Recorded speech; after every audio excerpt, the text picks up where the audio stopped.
So bila praktikal ni, dia punya formatting untuk buat habis berbeza kan. So dia very detail. Dia ada format dia, right? So untuk pendidikan seni visual, untuk you punya hari ini, you letakkan tajuk berkaitan dengan percikan tadi kan. Okey, tajuk keajaiban alam, ini tema dia lah. Ini awal-awal kita dah nampak tema dia kan. Tema dia, lepas tu teknik semburan kupu-kupu berterbangan. Okay. So apa yang menarik pada saya bila equipment ataupun gadget yang ada dekat sekolah ini, Dia Smart TV kan? Smart TV. So bila dia sebenarnya, bila dia macam ni, bila kita demo, kalau orang-orang dulu, waktu kita mengajar dulu, kita kena panggil budak, Mari tengok. Tapi bila you all dah ada Smart TV, dia punya visual semua pelajar boleh tengok, semua murid boleh tengok. Ini satu advantage kan, sekolah dah ada sangat. So you kena utilize, you kena guna sebaik mungkin benda tu. Tapi nampak tadi bila you buat saya induksi percikan tu, so saya tengok semua pelajar, murid tumpu pada skrin. Skrin tu pun besar. So just nice lah. Itu satu lah. Okay, kita go through satu. Jangan takut. Dan ini standard pembelajaran dia. Sebab daripada standard ini nanti kita akan keluarkan jadi objektif. Ini dah belajar belum? Cara-cara buat ni? Ke you buat saja? Ada tanya guru dekat sekolah. Bukan tanya, maksudnya dekat IPG ada belajar tak benda ni? Tadi dia sangat. Siapa aja? So daripada sini kita pick kepada objektif pembelajaran. Okey. Di pada akhir pembelajaran ini murid akan dapat, that means dia boleh melakukan. So this one kita panggil measurement and evaluation. Measure apa? Ukur. Evaluation apa? Nilai. So apa saja kita buat dalam ni, kita boleh ukur dan kita boleh nilai. Kita boleh measure and we can evaluate. Kita boleh nilai. So you letak menghasilkan jalinan renjesan dan percikan. Ada dua ya. Jalinan renjesan, percikan dengan explore media, alat serta teknik dengan aktiviti berkumpulan. Tadi ada aktiviti kumpulan tak? Ada. Ya. Jadi renjesan, renjes dan percik. You pun dah demo apa semua tadi kan? Okay. Kita boleh ukur lah. Nanti kita boleh nampak lah, dia boleh tak buat jenis renjesan, dia boleh tak buat percikan dalam dia explore media tadi. Kita akan tengok. Sebab you letak objektif ni, so nanti dalam ni kita tengok dekat mana dia punya tu. Okay. Yang kedua, menghasilkan. That means dia sudah pergi dalam Bloom's taxonomy, hasil apa? Cepat. Bloom's taxonomy. Bloom's taxonomy macam ni. Sekejap. Tahu, faham, aplikasi, analisis, apa dia? Cipta. Maksudnya dia hasil produk tinggi lah. So dia punya you nak achieve dia punya kognitif itu tinggi sebab dia menghasilkan. So once bila kita nak menghasilkan, dia mesti tahu, dia mesti faham, dia boleh analisis, dia boleh apply, dan akhirnya dia boleh hasilkan. Proses itu ada banyak, tinggi. Tapi at the end, I tengok dia boleh buat lah. Budak-budak boleh buat, student boleh buat. So dia dah telah menjalankan proses-proses yang tu. Sebab bila awak terang, dia dah tahu dah. Oh, dia tahu benda ni. Lepas tu, dan dia faham nak buat. Gunakan bros halus ke, bros kasar ke apa. Sebab dia sudah tunjuk. Dia faham tak? I cakap dia faham. Jangan cakap. Sebab saya punya kaedah ialah metod bagaimana you jalankan, you bangunkan pedagogi. Kan? Konten dia sendiri tahu.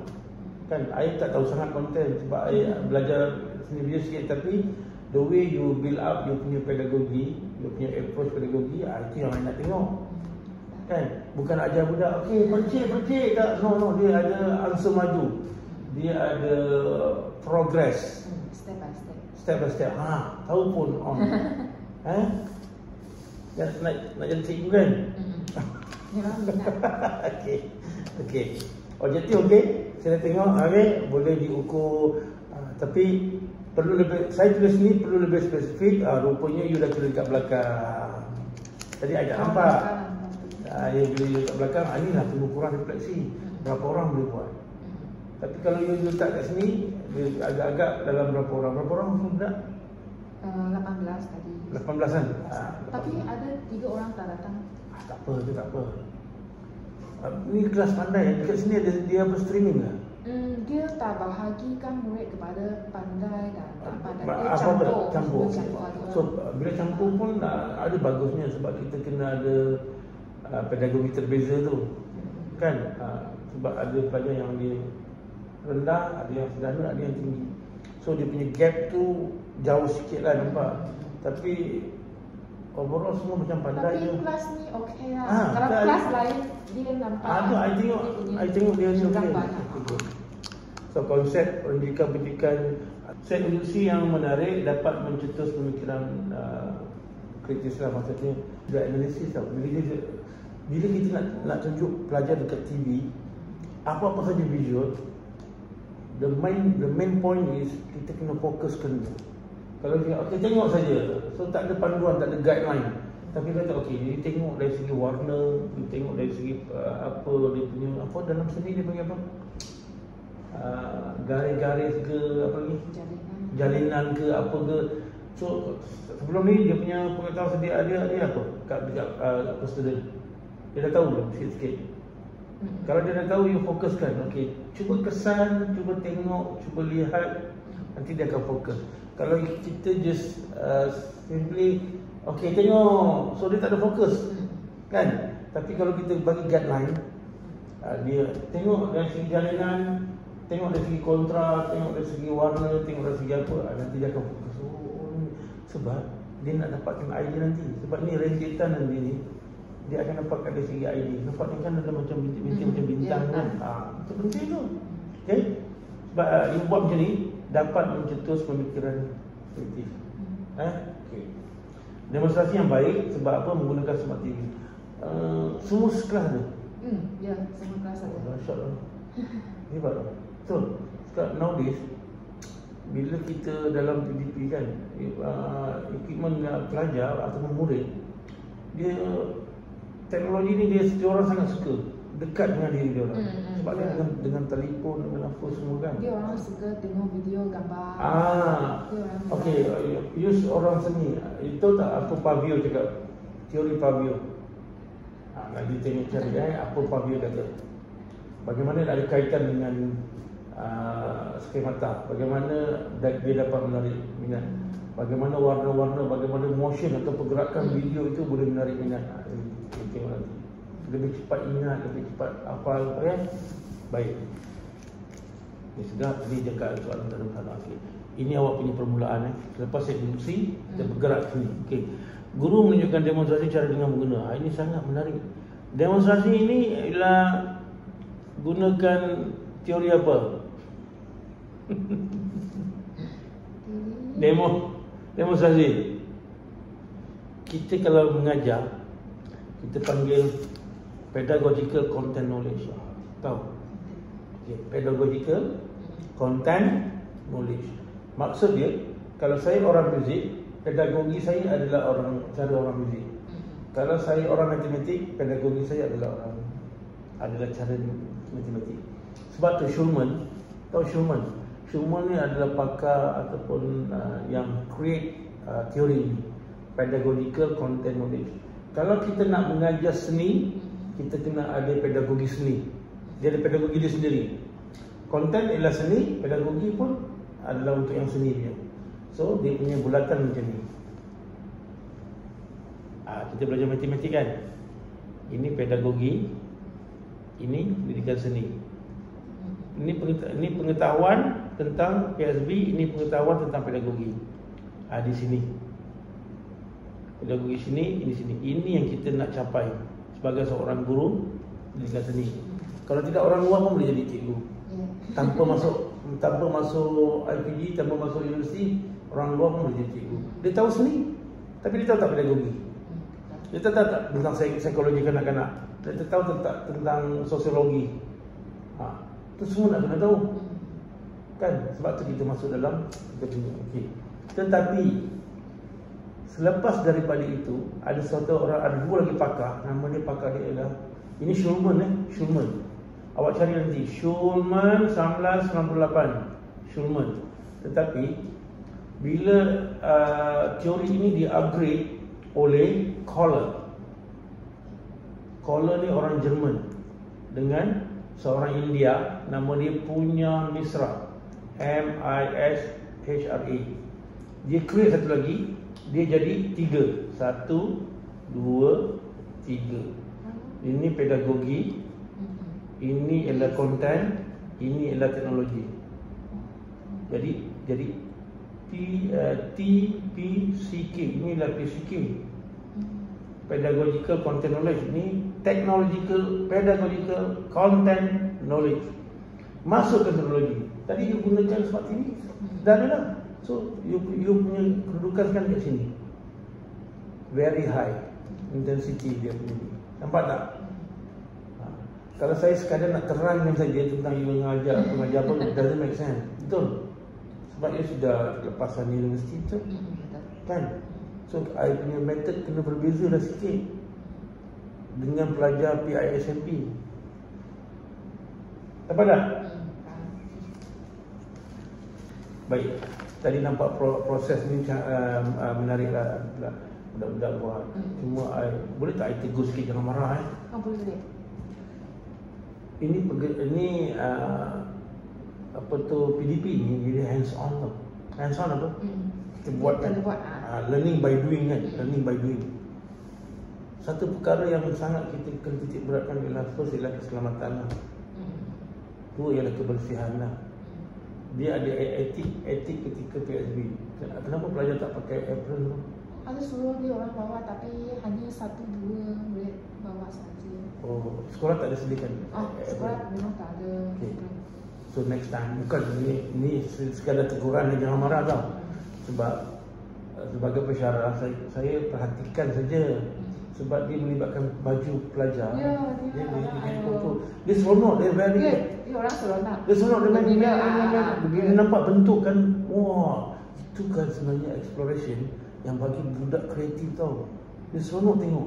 Yang ada warna tadi kan. Dia orang campur. Sebab dia akan cuba. Menarik. Tapi at the same time, you kena berhati-hati dari segi sebab lepas ni dia nak pakai baju lagi, baju habis semua tadi. Tapi dia punya hasil produk menarik. Kan? Memang I suka tengok. Suka tengok tadi. Okey? Jangan marah. Tak marah sebab dia orang memang apa tu? Okey. Cara semua tadi you dah tunjukkan. Nak dapat tebal, nak dapat nipis macam mana? Guna jari dengan apa tu, ketuk. Okey. Jadi kita punya perbuatan tu akan dapatkan dia punya pattern lah kan. Okay. Lepas tu penerokaan murid bagi kepada okay, ini kolaboratif lah. Ini kolaboratif. Jadi kita cikgu on bila metod pedagogi kita tak boleh dia secara individual saja. Kan?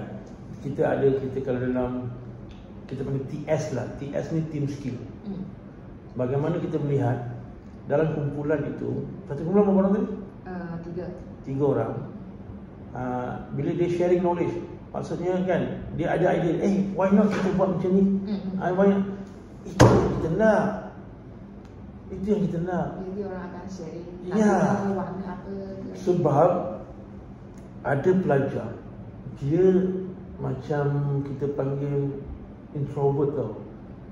Dia diam kan. Tapi kawan-kawan dia mengatakan akan bantu dia. Kan? Walaupun the whole PDP tu you buat dalam bahasa Cina, walaupun I tak faham dari segi dia punya makna, tapi gesture apa yang you arah, apa yang you buat, kita punya insting kan, kita boleh agak you suruh ni. So I pergi tengok. Dan budak boleh buat. which is a very interesting kalau kat situ tau. Jangan anggap seni ini satu subjek yang berada di tepi. No. PSB is a dominant subject. Sebab dia sangat membantu dari segi kreativiti transfer kepada subjek-subjek lain. Faham tak? So jangan rasa sendiri, oh saya ajar pendidikan seni saja, saya ajar pendidikan muzik saja, saya ajar PJ saja. So tak penting. No. You tengok sekarang kita punya Kementerian Malaysia meletakkan PGSK, meletakkan SEGA sebagai satu komponen untuk mengukur kemenjadian murid itu. Kan, you nak masuk universiti, you nak masuk apa, perkara-perkara tu perlu ada.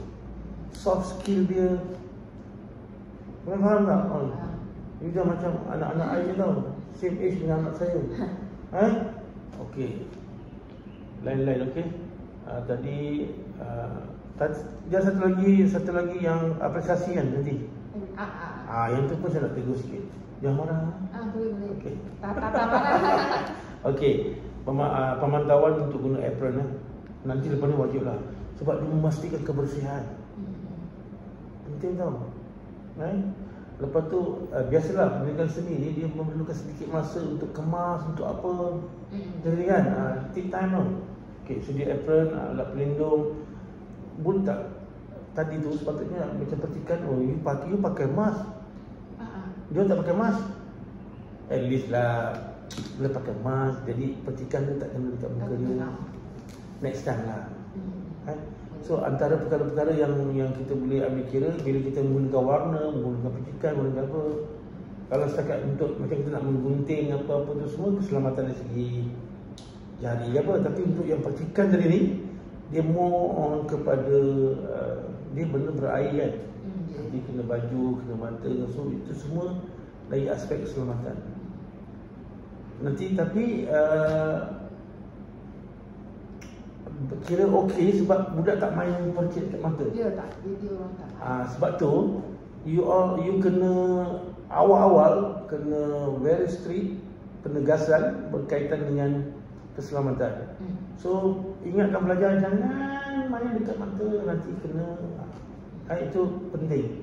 Sebab dalam PDP ni kawalan kelas very important. Kawalan kelas sangat penting. Sebab bila berlaku apa-apa nanti guru. Ingat okay, lepas tu saya ulang balik sini sikit Ini saya ingatkan belakang dah tak ada, rupanya ada. Jadi saya dah buat rumusan sini. Tak apalah. Saya kata set induksi jalankan dengan baik, pendapatan murid sangat aktif. Okey, perlu budak suka tahu. Seronok tengok. Budak suka buat, suka ni. Nanti dia bagi tahu kawan dia kata, walaupun dia tak tahu bahasa Cina, kan? Dia menunjukkan kepada kawan dia sebab dia hargai diri dia. Sebab dalam you punya ni, dalam you punya objektif kan ada menghargai diri. Kan?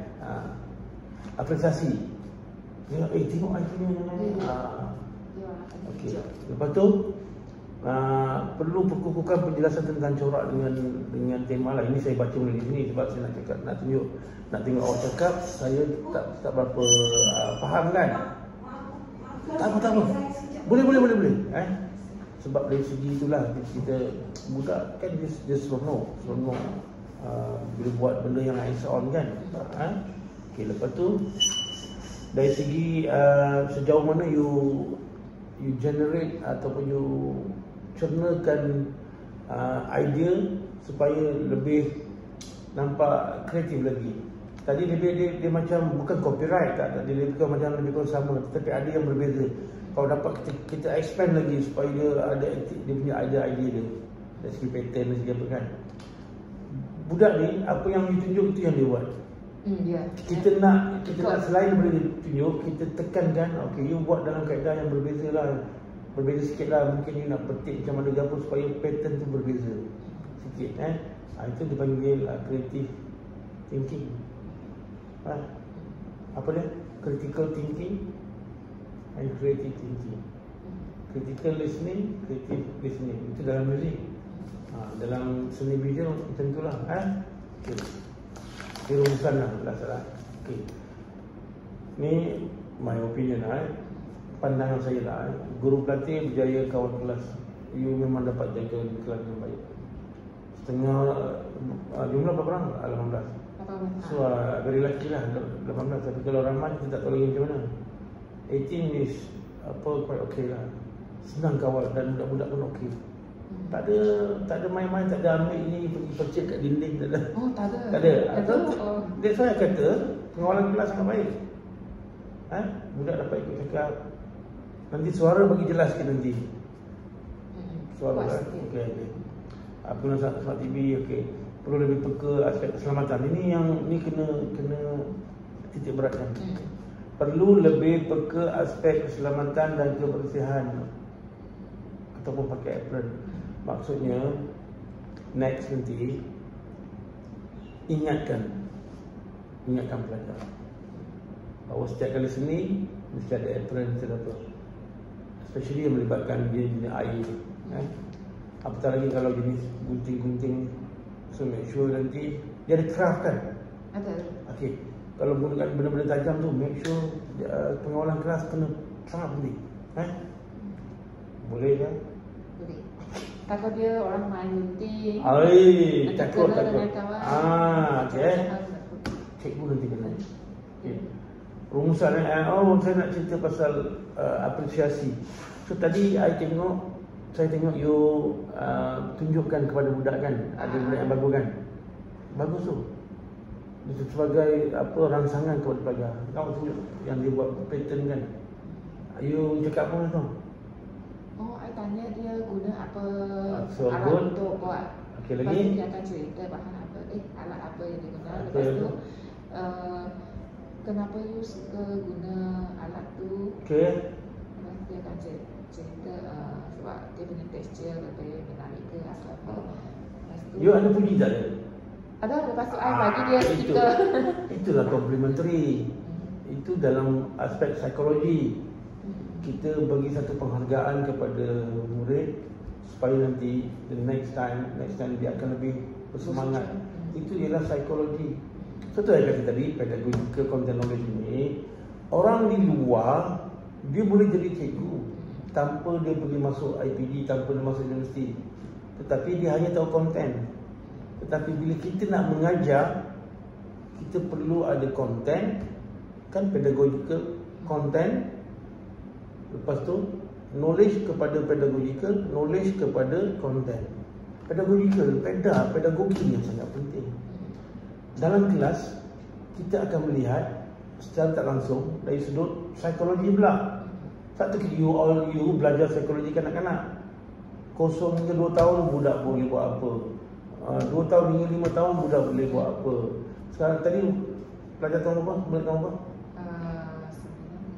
9 tahun. Okey. Kita pun belajar psikologi untuk budak 9 tahun macam mana. Sebab tu ilmu psikologi kena ada. Kita belajar tentang sosiologi. Sosiologi itu apa? Interaksi antara pelajar dan murid. Umur 9 tahun macam mana karakter dia, sosiologi dia, hubungan dengan dia, gurau dia macam mana, apa kata-kata yang dia keluar. Sebab tu lah, selain konten ini, konten psikologi, pedagogi, sosiologi kita kena tahu. Kalau tiba-tiba awak buat, pelajar senyap. Kenapa dia senyap? Mungkin ada sesuatu sebelum dia pergi sekolah. Dia kena marah, dia jatuh, dia apa, kan, dia diam. Itu semua, itulah cikgu, tahu. Itulah kerja seorang guru. Kan? So, ada apa-apa nak tanya? Sebab apa on the right track. Yang ini tolong lengkapkan. Yang saya punya dalam GD itu masukkan saja soft copy. Itu saja. Inovasi tak? Buat inovasi untuk pendidikan seni kan, buat satu inovasi untuk apa orang panggil intervensi tentang kajian tindakan ke apa ke, cara mengajar seni yang baik. Itu mesti dalam proses you praktikal, you akan melihat sesuatu perkara yang orang kata macam gap tu maksudnya macam nampaknya macam ada sesuatu ruang kosong yang kita boleh isi lah. Maksudnya kalau kita guna kaedah ni macam mana? Kalau katalah budak-budak ada masalah nak ini kah warna primer, warna sekunder, warna tertier, warna apa, dia tak dapat nak agak lagi. So mungkin you ada cari intervensi, roda warna you buat macam mana dengan kaedah yang sedikit berbeza yang supaya dia senang faham. Guna lagu ke, guna apa ke, tak apalah lah. Itu saya kata tentang inovasi, sebab saya nampak kat sini ada inovasi. Ada apa soalan? Kalau tak ada soalan, saya nak ucapkan terima kasih kepada On Peking tadi atas PDP yang menarik. Okey. Terima kasih doktor. Okay.